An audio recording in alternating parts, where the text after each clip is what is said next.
And I think through these last few months,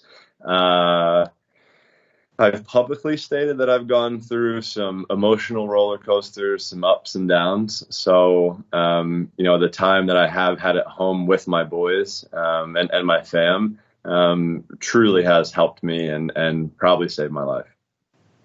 I mean, for me, I can speak to it. My life is always on the go, always, nonstop. I'm traveling all over the world, and has it been difficult to slow down, take a step back and relax? Extremely. It's put me in some different positions, awkward situations that I've never felt before, uncomfortableness. And I think with my wife, she's the reason that I've been able to really, keep going forward and learning more about myself. But, I started working with the Boys and Girls Club back in the early 2000s and partnering with them in Special Olympics worldwide.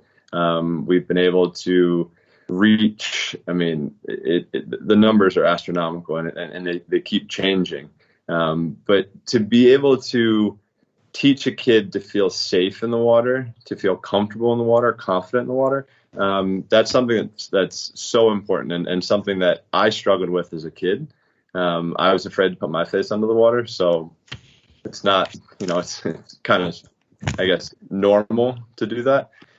So being able to start teaching kids about emotions and the importance of mental health is just as important as physical health at such an early age. Hopefully we can lower suicide rates and we can just teach more. This is something that's so important. And I in 2016, when I was at the Olympics and at opening ceremonies, I started realizing that I wasn't the only athlete that was going through struggles like this and who was having thoughts like that, like I was having. And I kind of at that point was like that something has to be done. Like we have to be able to talk about this. We have to feel safe. And if there's all of this, these resources to help our physical well-being, we have to find a way to help our mental well-being as well. And a lion breath is what we teach our kids when they get worked up. We just teach them to take 3 deep breaths. And if they need to roar like a lion, they roar. And at times during COVID, I have roared, out of frustration. So, yeah. Yeah. Well, as I said earlier, like I've been going through some of the craziest ups and downs that I've ever gone through in my entire life. And the next 3 to 5 years for me, trying to figure out me more, but also trying to figure out what the world needs to be to become a better place. I'm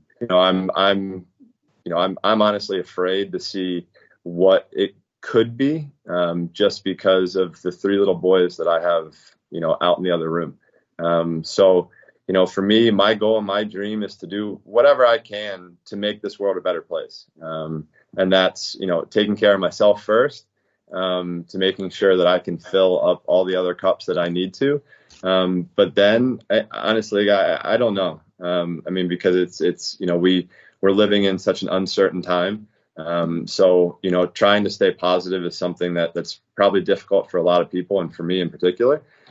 So, one day at a time and I do dream of this world being a better place at some point. And I'm going to fight every day until I see that, until I get that, until I believe that it's reached that potential.